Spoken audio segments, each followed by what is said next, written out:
আসসালামু আলাইকুম প্রিয় দর্শক। ডক্টর ইউনুস, অনেকে তাকে বলেন সুদখোর ইউনুস, অনেকেই বলেন হচ্ছে উড়ে আসা জুড়ে বসা ইউনুস। আবার এক নারীর বক্তব্য আমি শুনলাম, তিনি বললেন যে এত সুন্দর একটা নাম ইউনুস, কত সুন্দর একটা নাম, তার এই নামটা রাখছে কেন? এই নামটার ক্ষতি করছে, এই নামটার মানে তার নাম তো এটা হওয়া উচিত না। তাকে দেখতে সেই মিশরে ফেরাউনের মতো দেখা যায়, এই কথা কিন্তু বলছেন এক নারী, এবং সেটা ভাইরাল হয়েছে। মানুষের মনের মধ্যে যে কি ক্ষোভ জন্মেছে তার প্রতি, সেটা ভাষায় প্রকাশ করার মতো না। এক রিক্সা চালক দেখেন না, গালি দিতে দিতে রিক্সা চালাইতেছে। তারপরে আপনি আর একজন রিক্সাওয়ালাকে দেখলেন না, কাঁদতেছে, সকাল থেকে পারে কয়েক টাকা কামাই করছে। যাই হোক, সেইটা ভিন্ন বিষয়। প্রথমে এই কথাগুলো বললাম। ডক্টর ইউনুস কি বলছে? ডক্টর ইউনুস বলছে যে আসন্ন জাতীয় সংসদ নির্বাচন হবে ঐতিহাসিক নির্বাচন, কালজয়ী নির্বাচন, এবং এই নির্বাচনটা হবে বিশ্বসেরা নির্বাচন। বিশ্বের সকল মানুষ এই নির্বাচনের দিকে তাকিয়ে থাকবে। তার কথায় আমরা ব্যাপকভাবে প্রত্যাখ্যান করছি এবং তার এই বক্তব্যের আমরা সমালোচনা করছি, যেটা সম্ভব না। ঐতিহাসিক বিশ্বসেরা কালজয়ী নির্বাচন দিতে হলে দেশের সকল নাগরিকের অংশগ্রহণ প্রয়োজন। সকল নাগরিক মানে কি? প্রতিটা রাজনৈতিক দল, তাদের অংশগ্রহণ প্রয়োজন।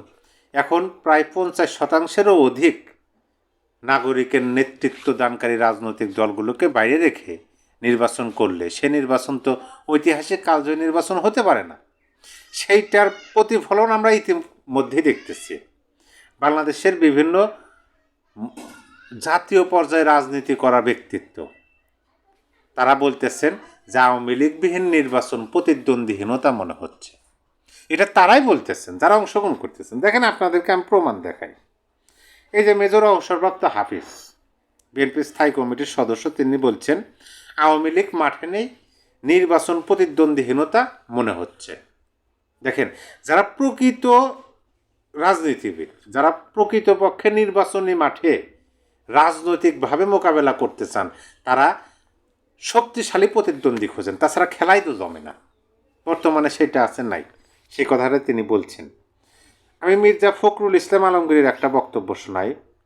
হাসিনা আফার রেখে যাওয়া নেতাকর্মী সমর্থকদের পাশে আছে। তিনি বলছেন যে যারা অপরাধ করছে তাদেরকে আপনারা আইনের আওতায় দিন, আইনের মাধ্যমে বিচার করেন, কিন্তু যারা নিরপরাধ তাদেরকে আমরা কোনোভাবেই হেনস্থা করতে দেব না, এ কথা তিনি বলছেন। আরও আগেও কিন্তু তিনি তার নির্বাচনী এলাকায় তার নেতাকর্মীদের বলছেন যে আওয়ামী লীগের বিরুদ্ধে যত মামলা আপনারা করছেন সকল মামলা তুলে নেন, এ ধরনের বক্তব্য দিচ্ছেন।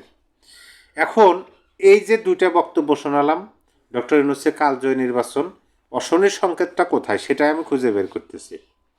এখন শেখ হাসিনার একটা বক্তব্য আপনাদেরকে শোনাই, সেটা হলো 23শে জানুয়ারি সংবাদ সম্মেলনে তার যে একটা অডিও বক্তব্য প্রচার করা হয়েছে, সেই অডিও বক্তব্যে দেখেন তিনি কি কথা বলছেন। তিনি প্রথমে মানে বক্তব্যের শেষে তিনি বলছেন, আমি দুইটা লাইন পড়ে শোনাবো। তো দুইটা লাইনের মধ্যে প্রথম লাইন হলো, সবশেষে তিনি আওয়ামী লীগকে বাংলাদেশের গণতন্ত্রের একমাত্র বৈধ অভিভাবক হিসেবে দাবি করেন।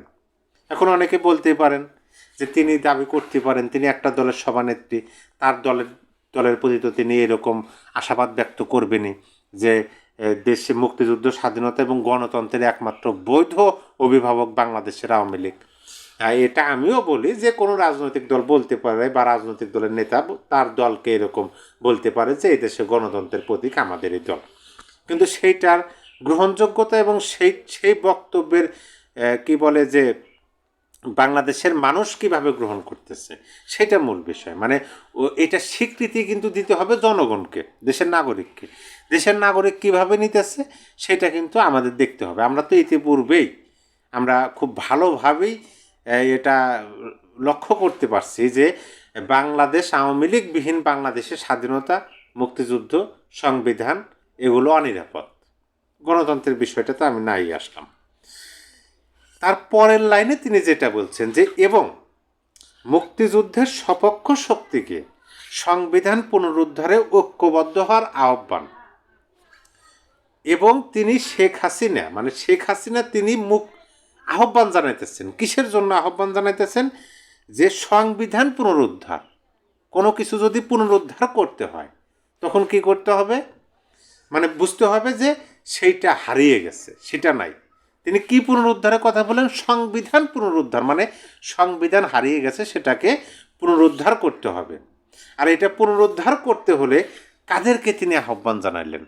তিনি আহ্বান জানালেন মুক্তিযুদ্ধের সপক্ষের শক্তিকে, কোনো নাম উচ্চারণ ব্যতি রেখে। তিনি কোনো নাম উচ্চারণ করলেন না, কিন্তু আহ্বান জানালেন মুক্তিযুদ্ধের সপক্ষের শক্তিকে। এবং কিসের জন্য আহ্বান জানালেন? গণতন্ত্র পুনরুদ্ধার করতে হবে। এখন এই যে তার আহ্বানটা, এই আহ্বানের পরিপ্রেক্ষিতে আমার কাছে যেটা মনে হইতেছে যে বাংলাদেশের রাজনীতি একটা অশনির সংকেত দেখা যাচ্ছে। আপনার যুক্তি, আমার যুক্তি, সাধারণ নাগরিকের দৃষ্টিভঙ্গি থেকে আমরা দেশের মানুষ, আমরা মিডিয়াতে যতটুকু দেখি, নিউজ পত্রিকা এবং পরিবেশ পরিস্থিতি থেকে যতটুকু আমরা ধারণা করতে পারি। কিন্তু আমি যার বক্তব্য শোনালাম তিনি হলেন আওয়ামী লীগের সভানেত্রী, বাংলাদেশের একাধিকবার প্রধানমন্ত্রী ছিলেন। সংবিধান অনুযায়ী যদিও তিনি এখন প্রধানমন্ত্রী, কিন্তু এখন তো দেশের দায়িত্বের কেন্দ্রে নাই। কিন্তু তিনি সব জানেন, বোঝেন যে কিভাবে কি হচ্ছে, কি হতে পারে।